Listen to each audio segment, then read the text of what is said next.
You're listening to the Fantasy Wildcard Podcast.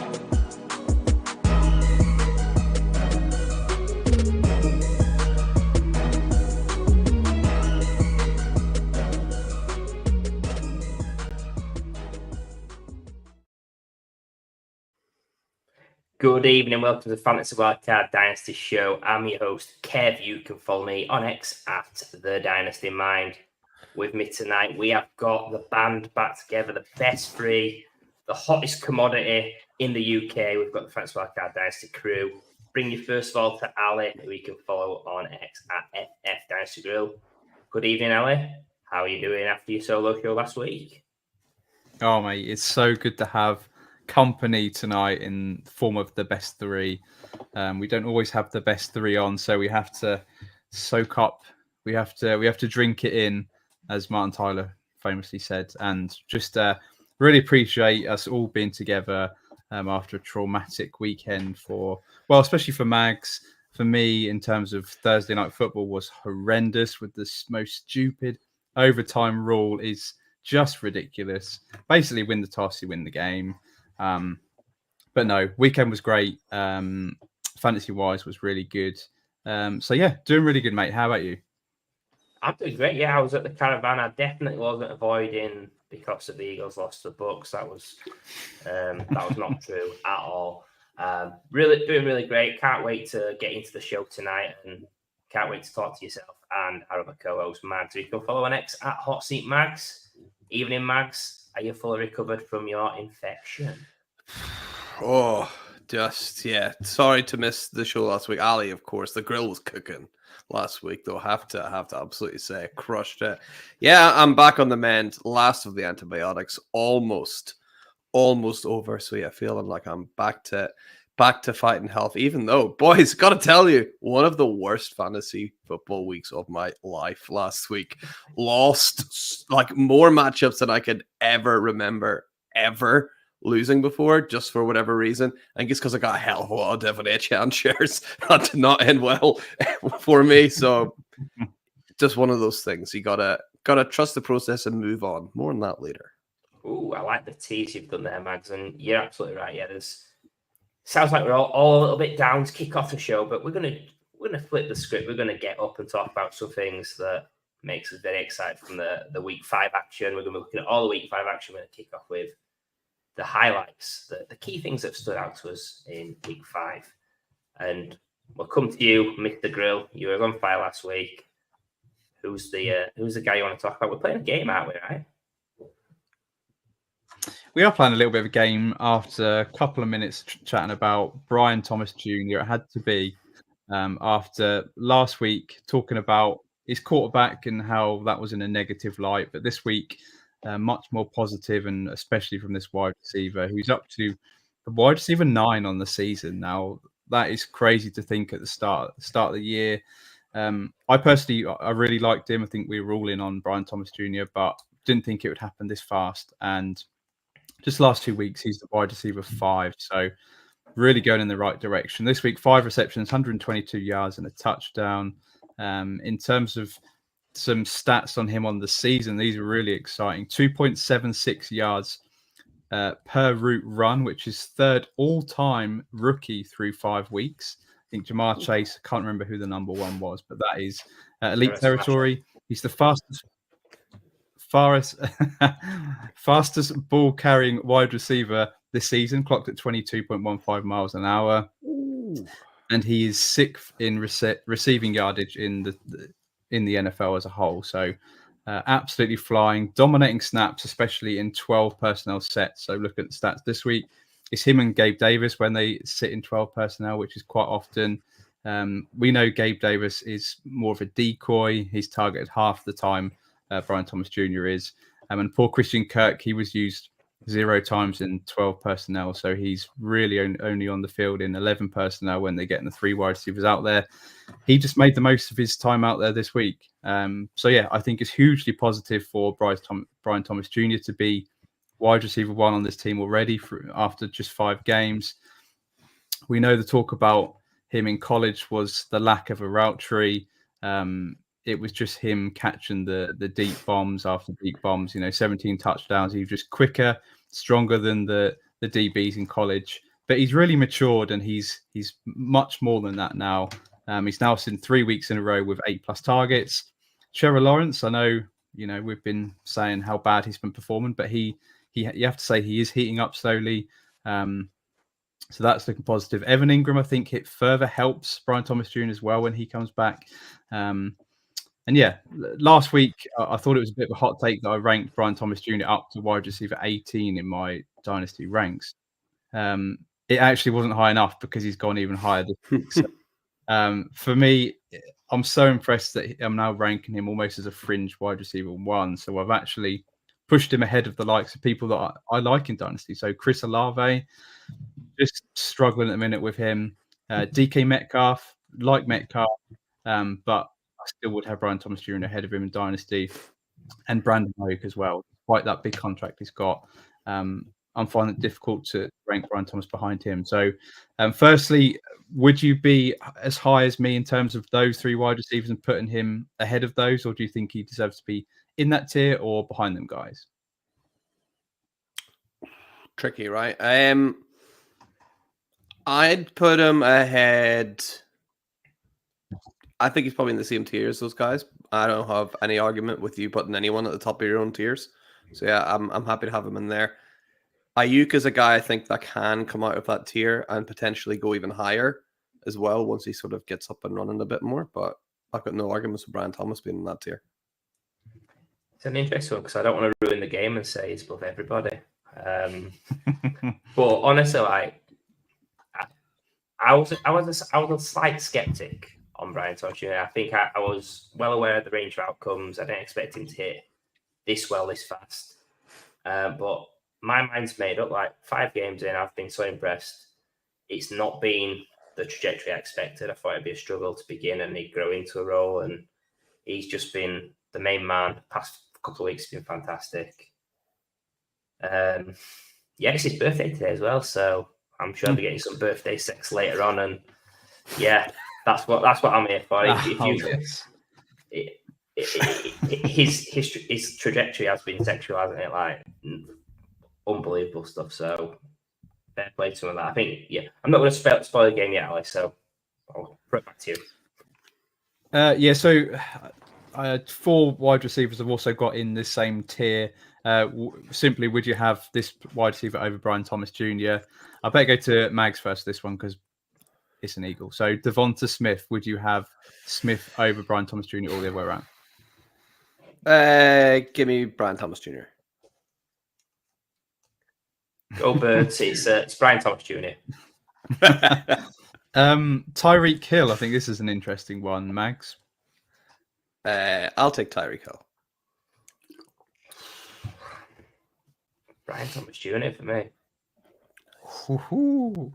Love it, Kev. Jaden Reed, someone that's been really hot lately, seems to be the wide receiver 1 over there in Green Bay. Who would you have ahead, Reed or Brian Thomas Jr., Mags? Brian Thomas. Hear that? Yeah, Brian Thomas Jr. for me as well. And then the final one, I'll come to Kev first. Easy. Because this is a Chief.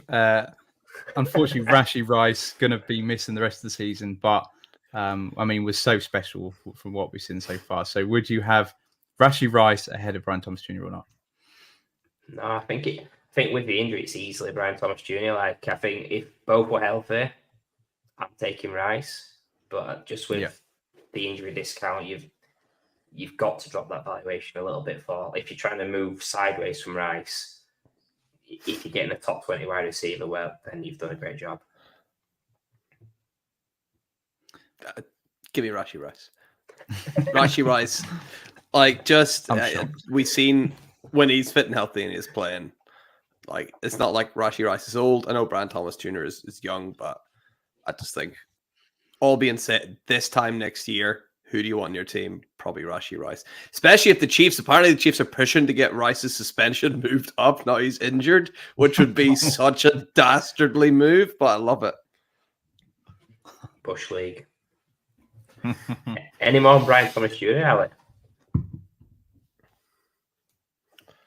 No, not for me. I think you know where it's going with Brian Thomas Jr. I think he's close to being a top 12 wide receiver for me, and I would not be surprised to see him push into that top 12 with the likes of. I mean, Garrett Wilson had a big week this week. If he can keep it together, now they've fired the head coach. Let's see. But he was slipping. He was slipping for me. So if these two switch places, I wouldn't be surprised.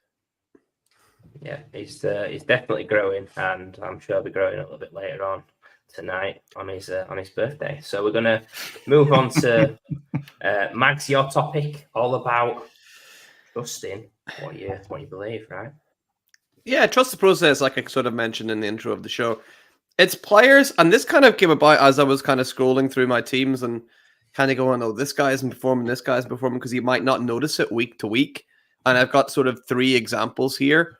One is Stephon Diggs. You might not really notice it. He's finished as wide receiver 9, wide receiver 45, wide receiver 15, wide receiver 15, and wide receiver 24, which upon reading it doesn't sound very good. He's wide receiver 8 overall. So sort of accumulatively, when you put those all together, he is actually a championship player, even though you might not notice it week to week. And he doesn't have those big boom weeks that you might associate with these championship players. A guy like Diggs is sort of invaluable towards winning a championship, and just putting in him and knowing you're going to get solid scores out of him every single week. That's a really, really, really good player to have. And there's a couple of examples at other positions as well, like running back. Brian Robinson finished as running back 14, 21, 25, 11, and 20. He's running back 9 overall. So even though he's never finished inside the top 9, just because he's been steady Eddie, he's been really nice to put into your lineups, and you can trust him to go in and not lose you a week. He might not, win you a week on his own like some of these boom bust guys, but he's not going to be a guy that will lose you a week, which I think is so important to get to the playoffs to start with, and then go ahead and try and win a championship. The example, I've got a quarterback. There is one big boom week in here where he did finish as the quarterback 2 overall one week, but apart from that, he's been 22, 15, 11, and 13. Dak Prescott sitting at quarterback 8 overall right now. These are 3 guys that you might not think are doing really, really well for your team, just because you're not seeing that huge score coming in every week. But actually, there's only 7 wide receivers that have had a better season than Stephon Diggs, 8 running backs who have had a better season than Brian Robinson, and 7 quarterbacks that have had a better season than Dak Prescott. So don't panic just because you're not seeing huge scores from players. Sometimes try and trust your process. Take a look at the bigger picture and think, well, actually, if I've just left these guys in my lineup each week, they've produced me wide receiver 8, running back 9, QB 8 numbers overall. So you should be looking pretty good despite not seeing, oh my goodness, wow, numbers coming out of them. Yeah, I think Dynasty, we're in season, it becomes really reactionary, really week to week. We've seen with some of the keep trade cut rankings and valuations that it does get treated like redraft most of the time. And I think you can use that to your advantage, like going for players, trying to trade players that have just had a bad game, or trying to sell a player that's had a good game, because it sounds so simple, but that works. And taking a step back and looking actually who is the wide receiver 7, 8 on the season, it can be shocking when you just break it down like that, or even looking at fantasy points per game if there's been certain players that have missed. So that's a great hint. I think Stephon Diggs has done fantastic. He's going to maintain that position or even go and get a little bit higher, I think, with the Nico Collins injury. How many teams would you love to have Brian Robinson as your running back 2? Like, just someone that you can bank on getting volume with that elite best Robinson in the league. Best B Robinson running back in the league, yeah. It's wild. And then, yeah, Dak's just solid as ever. Yeah, I agree. I think you don't necessarily need spike weeks and these players that are boom bust. I think it's always good to have a player that can hit the ceiling. And obviously with Dak Prescott, and I think with Stephon Diggs going forward, they can hit that. But ultimately, what helps win you leagues, especially if you're projected to win your matchups, is consistency. And if you're scoring 15, 20 points a game from these players that you've picked there, ultimately that's going to just build up your points tally each and every single week and just help you never have a really poor game and always keep you in matchup. So these players are so crucial. And yeah, I love this trust the process topic you brought up, Mags. It's especially after 5 weeks. I think it'd be interesting to revisit this, perhaps after 10 weeks, something like that, to see how a lot of these players are continuing, whether they're dropping off or whether they're keeping this consistency. I think it's really interesting. So yeah, absolutely love it. And yeah, you shouldn't be jumping off too much after just 5 weeks. I think you can get the next couple of weeks, get a mindset and a picture of where your team is heading, and then start making moves. But like Kev said, it's when you're playing with smart players in leagues, it's very difficult to, if one player like a Juwan Jennings had his massive week. I mean, who was buying John Jennings after that big week? Literally nobody. You couldn't sell him. So yeah, you need these players that have got consistency and yeah, trust the process. Love it. Yeah, I love that. I think consistency is massive, but also we do like a sneaky boom, and that brings us on to the next topic. Tucker Kraft. Like, how sneaky is he been? Last 2 weeks, tight end 1 overall both weeks. After an average start to the season, it's really picked up, and tight end 3 on the season, which isn't a surprise because it's been a mess. When I think about Tucker Kraft, I just look around sort of the weapons around him. He's seen off Luke Musgrave. I was Musgrave above Kraft as rookies, so that's something that I've now changed my view on that. I think Kraft's done fantastic and really solidified his role in this offense. Christian Watson's injured. Romeo Doubs is fighting with the team and getting suspended and all this stuff. And Dontavian Wicks, like, what an absolute letdown he is. Like, I called him out in the offseason for being the most hyped up wide receiver 4 of all time, and he gets his opportunity, and we can blame Jordan Love, but Dontavian Wicks, you're a horrible man.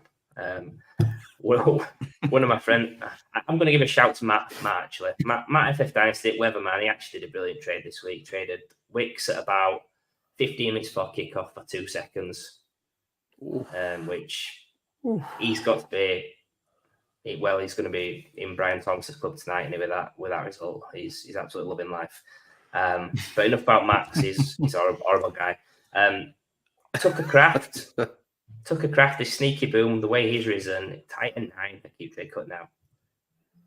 That's a little bit spicy for me. Tight end 9, it's a massive tier, and he deserves to be moving in that direction. But yeah, a couple of good weeks, and you're up there with this landscape. I think he deserves to rise. I need more to buy at that price because I just need, like, 2 weeks is great. If he does that for 6, 7, 8 weeks, I'm happy to pay that price at the top of the tier. But yeah, if you've got him, you're a happy owner. You certainly are. And to be honest, Kev, I think I'm going to be even more bullish than what you are. I think keep trade cut ranking of tight end 9, I think is probably justified. That could possibly rise even further this week as the week goes on. We saw Isaiah Likely after week 1 was up to like tight end 3 or 4 or something ridiculous. Now, if I could flip Isaiah Likely for Tucker Kraft, I think I would, just because I think what we're seeing from, and I was exactly the same. I was Luke Musgrave over Tucker Kraft when they were both drafted.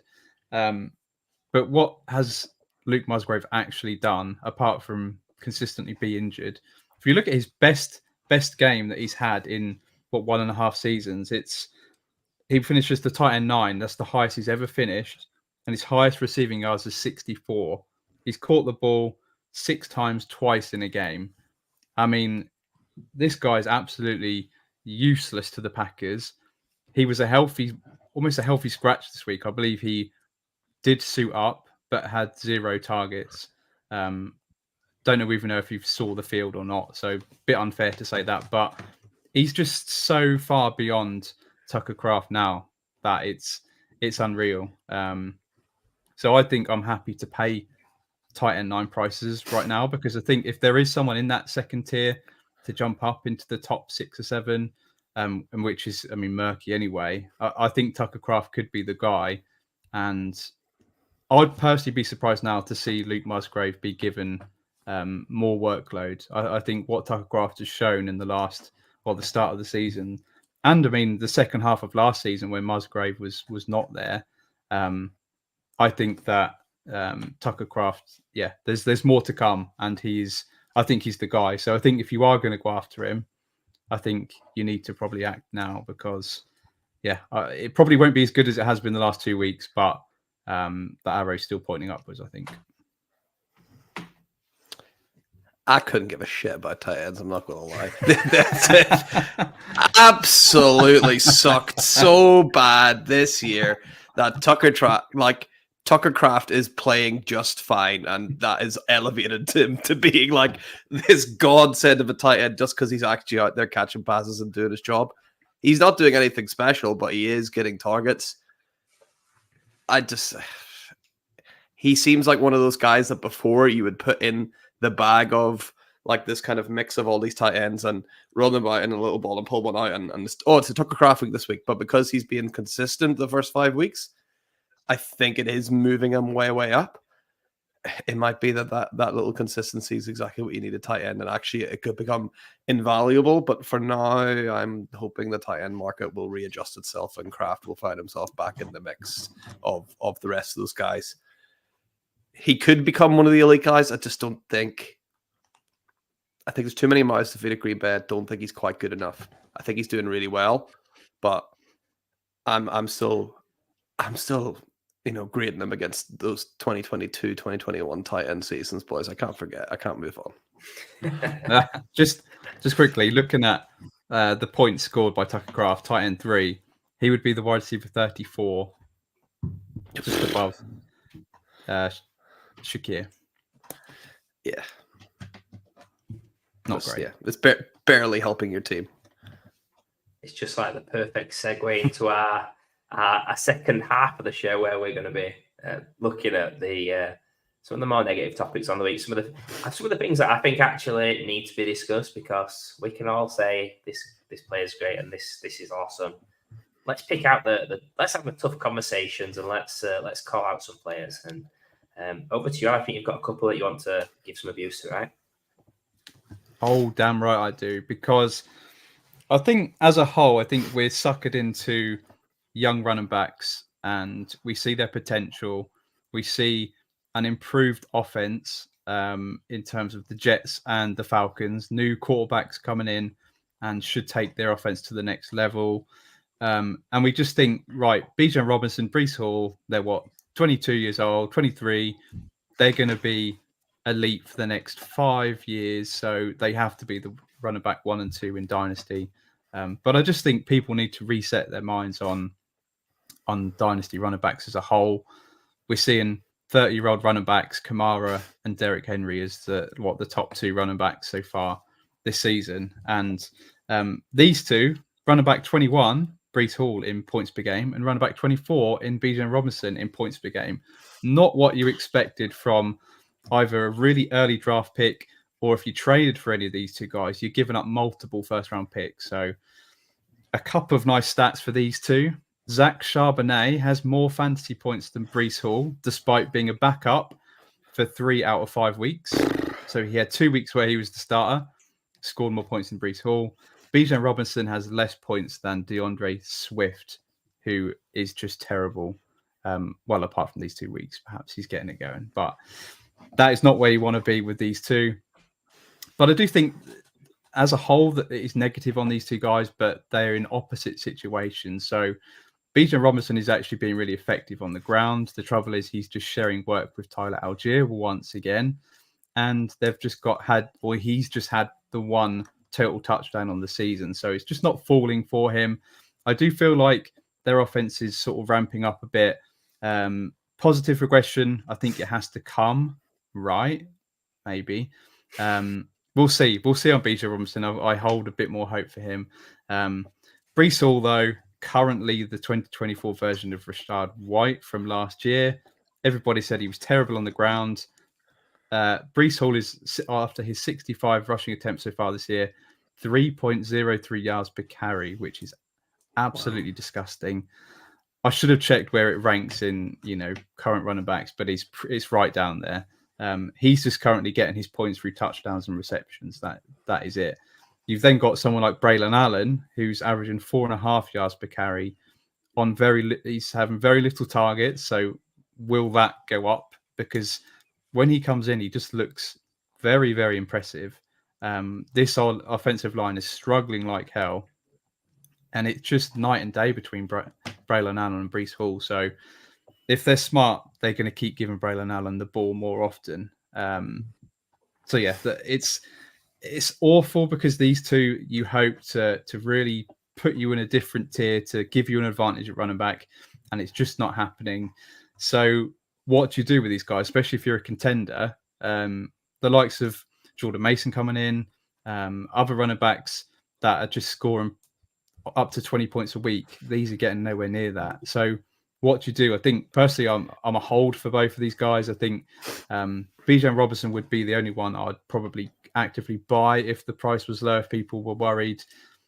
Look at Keep Trade Cut. I've got Jahmyr Gibbs at running back 1, so perhaps the price is falling on these two.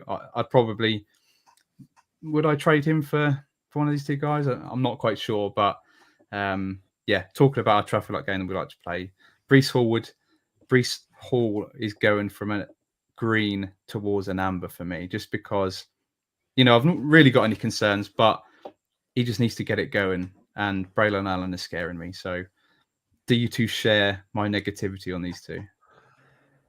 I mean, I was sort of not much maligned, but maligned-ish for at the start of the season. Christian McCaffrey was still my Dynasty running back 1 because it was, what can you do for me lately? That is what running backs are. Now, it turns out Christian McCaffrey, injuries, all that, he can't be my running back 1 anymore because of that. But I think the thought process is there, and it's like, just because you think these guys should come in and should get these carries, I think until you definitely see it with running back, it's really, really hard to predict that that's going to go ahead and actually happen. I was at the Jets-Vikings game at the weekend at Tottenham Hotspur Stadium. Breece Hall stunk the place out. He was absolutely terrible. Like, to watch in person, he was someone I was quite looking forward to seeing. Just almost like he wasn't even trying to find any holes or any gaps. Like, he just kind of, it was really, really poor to see. Even some of the Jets fans around just really not happy with what they're seeing out of Breece Hall. So I don't know what's going on with that guy. Maybe he is playing hurt. I don't know, but he didn't seem all that interested to me whenever I was watching him. So that was very concerning. Bijan, for me, Bijan's sort of the default Dynasty running back 1, but I think there's a lot of people in the tier. I think Gibbs has to be in that sort of CM tier now. Devin Achane probably still in that CM tier. There's no like elite running back. That was the title of this, the elite in quotation marks. There are none. There are no elite running backs for Dynasty Fantasy Football right now. They're either injured or underperforming. So that's sort of a sad state of affairs. It's turning into tight end, guys. There's only quarterbacks and wide receivers left in this league, and that's really it, sadly. Yeah, I'm with you. I'm moving Amber for Breece. I'm moving Amber for Bijan as well. I've got them both on Amber. I've got every running back on Amber right now. I can't even speak, because basically an idiot on X, I'm not going to name him. He knows who he is, Matt. Talking about these elite guys, actually, and just saying that you need to pivot. I don't think you do, because what is the pivot from these 22, 23-year-old running backs? What is what are you going to move to Saquon Barkley for 1 year? I actually think the move, if you've got these running backs, is keep them and try and do something with your second spot. Because I look at who's at the top of the running back points per game, players like Kamara, players like Henry, maybe a plug-in like David Montgomery, Joe Mixon, players like that. I'd be targeting something in your running back 2 spot to get you that points that you need in your lineups, as opposed to giving away one of these. Let's be honest, they have 2 good games, like Tucker Kraft. People are going to be wetting themselves. Jimmy Gibbs is running back one. That's like death by association. He's been the least shit, so that's why he's there. I just don't think the move is to try and pivot from these guys because you're not getting the true value, and they're going to bounce back. Like we saw what they did last season in parts. Brees Hall is going to get a new head coach, new OC. Yeah, it might be different, and then Bijan. I don't think he's 100%. Just something missing with Bijan. I think maybe when Kirk Cousins isn't thrown it 69 times a game, maybe we'll see a little bit more from that and take it from there. So I'm the least worried, I think, out of us three on that. Maybe I'll look like an idiot when they're still shit at the end of the season. I know who the Dynasty RB1 should be. Ashton Janty. Yes, that is true. Love a bit of Debbie, don't we? We'll move on. Season-long underperformers now. It ties in nicely what we've just done with the running backs there. But yeah, Mags, over to you. Tell us about some more shit.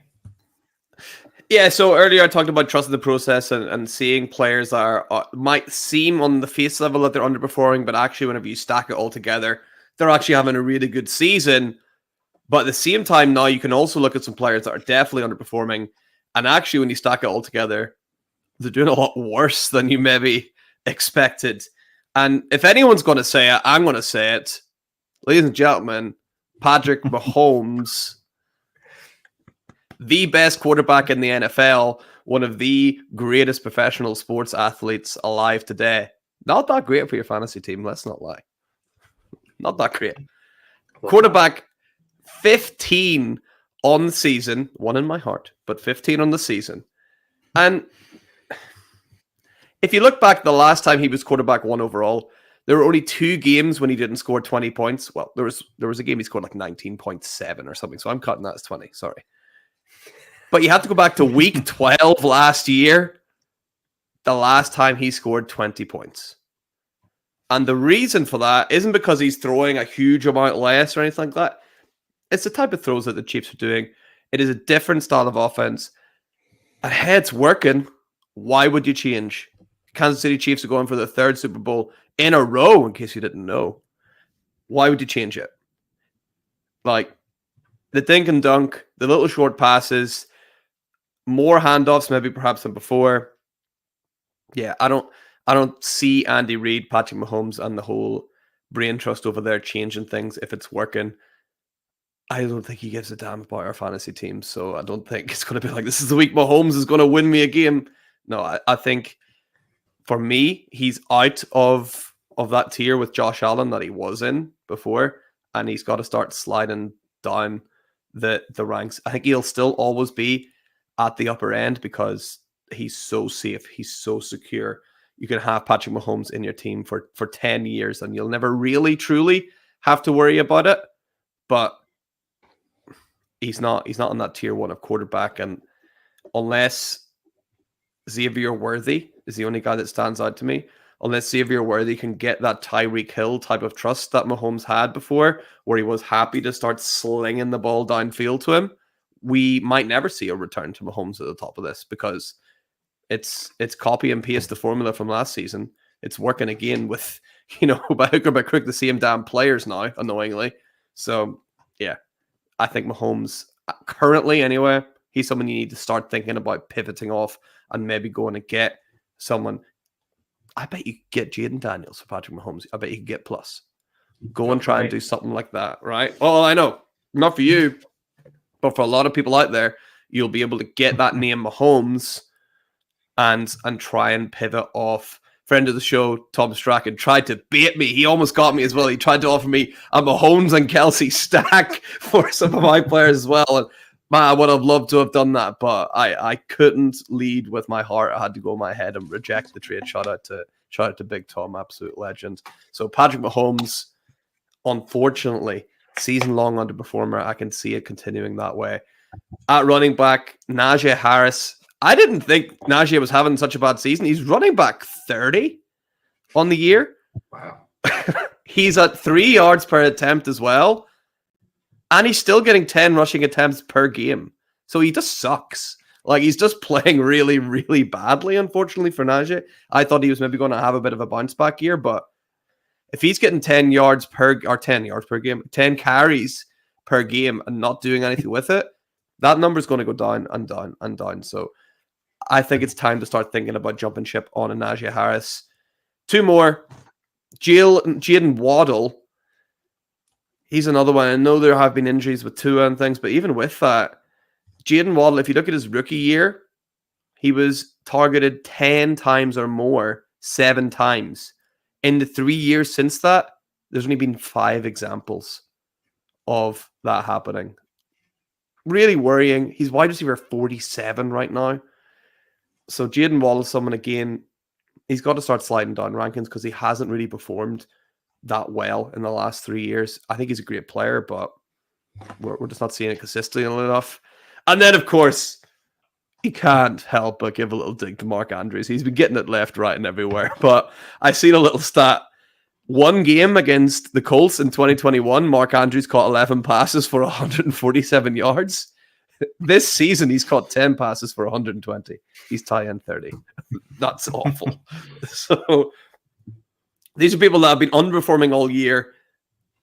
Not only points per game, but also actually where they are overall. And these are guys that you are plugging into your lineups and they're hurting you every week and they're losing your matchups every week. And I might be thinking about trying to pivot off them.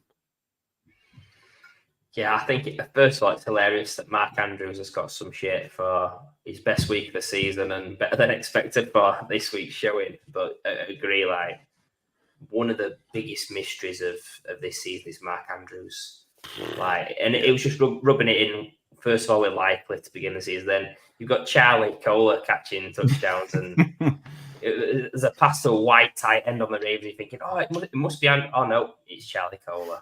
So, yeah. Unlucky Mark Andrews. What a fall from grace that's been. I think the other one that really stood out to us, Patrick Mahomes. I think you're right that he needs to be in that discussion around that Stroud range. For me, like, I think, like, you've got to give the Konami guys a little bit of a bump above, and then yeah, he's in that range, sort of 3 to 5 for me. So I'm with you on that. Yeah, I mean, I'll touch on Patrick Mahomes, as it's fun that you've picked him out, Mags.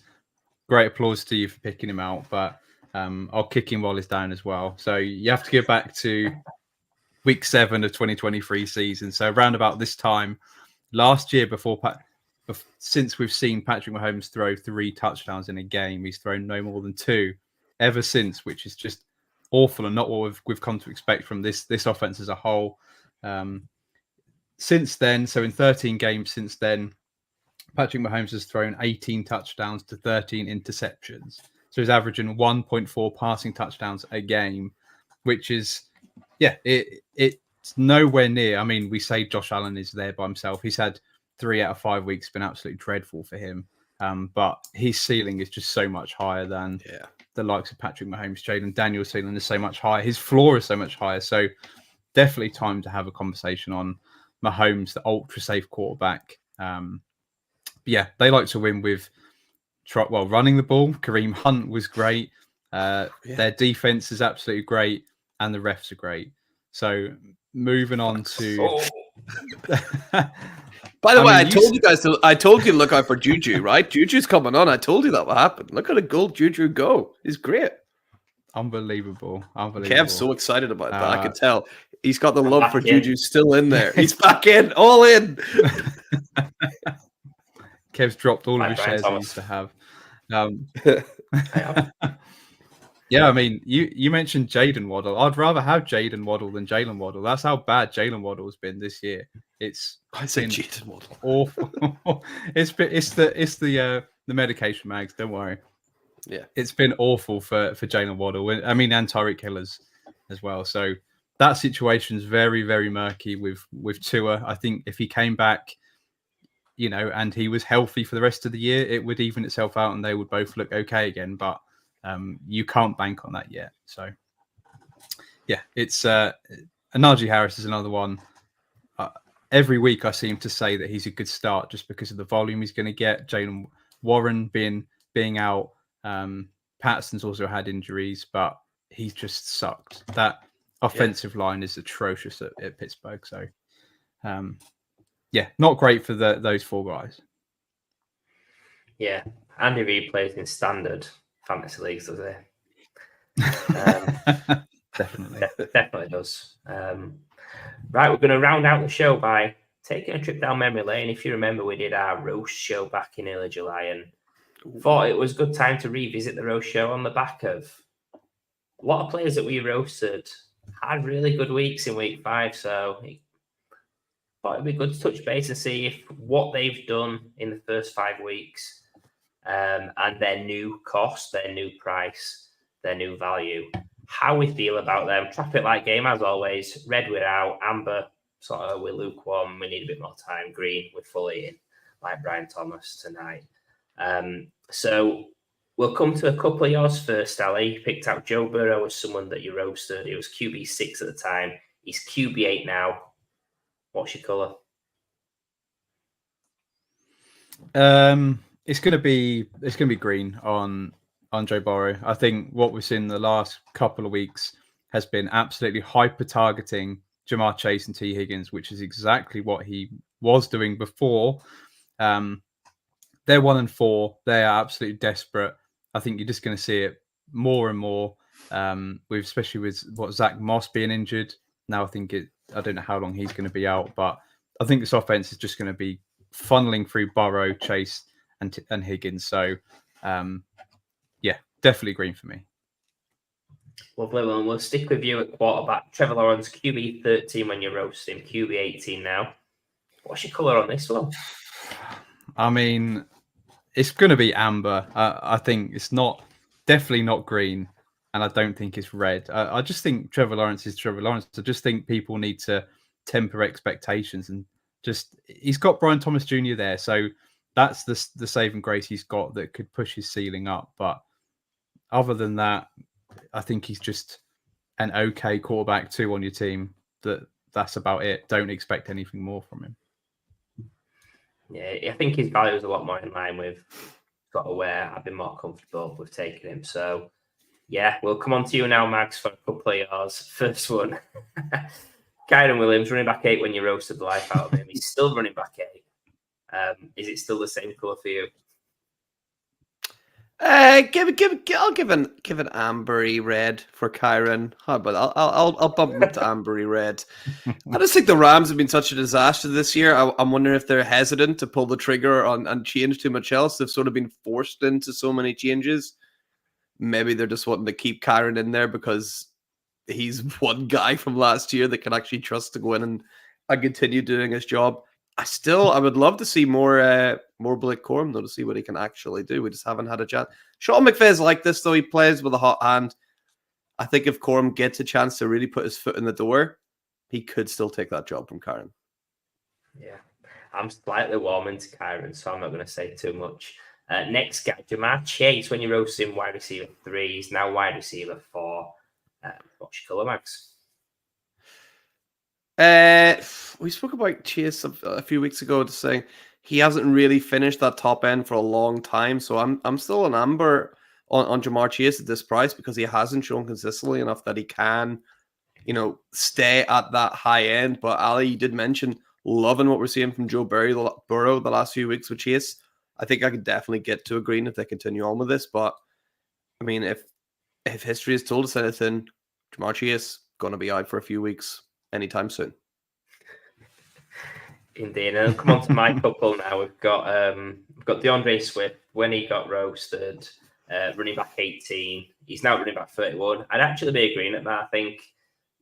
I think in time, Roschon Johnson's going to take some of that work, but running back 31 for someone that's had 2 fantastic weeks, albeit against poor opposition, I'd be willing to give him a swing at that price for his cost. Second one, King Henry, running back 19 when I roasted him. Obviously, he's proved me wrong yet again with his touchdowns and leading league in rush yards. Running back 12 now. I'll be honest, I'm a red at that price. I don't care if he's going to give me this till the end of the season, potentially. I just can't get on board with that. Like, there's other options I would prefer to take, someone like a Kamara, a similar cost, I imagine. And then we couldn't leave out the main event, could we? Drake London, he had an amazing first night football. I didn't want to mention it, Ali, because obviously they played your books and the beat you. So, and it was his best game of his career. So, come to you, Ali, then Mags and me. Wide receiver 13 when we roasted him. Wide receiver 10 at the moment. Where are you all at with Drake London in the traffic light game? Sell. Wide receiver 10. Get him out of here.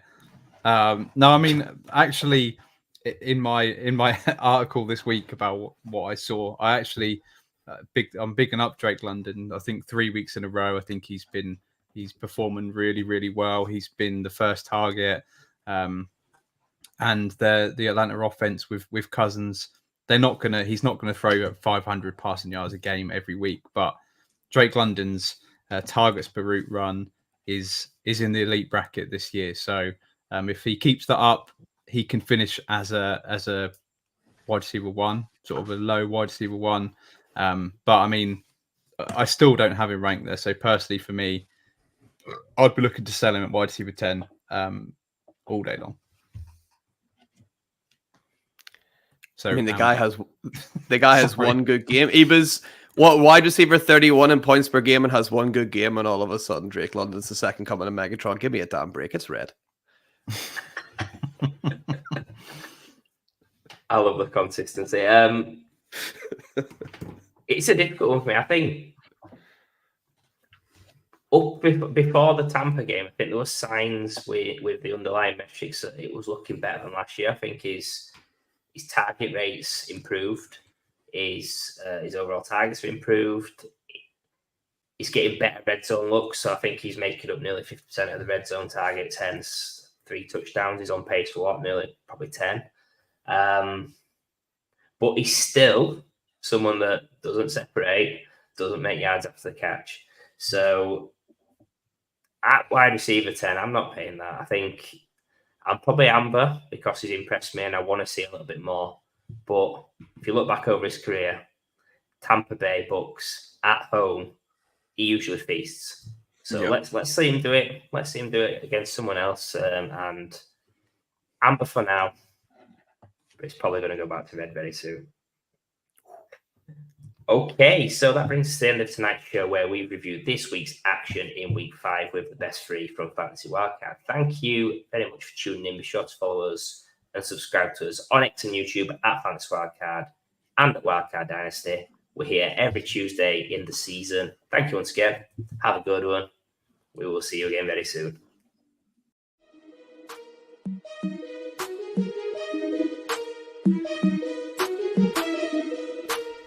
When you have the wild card, you have the power to change the game.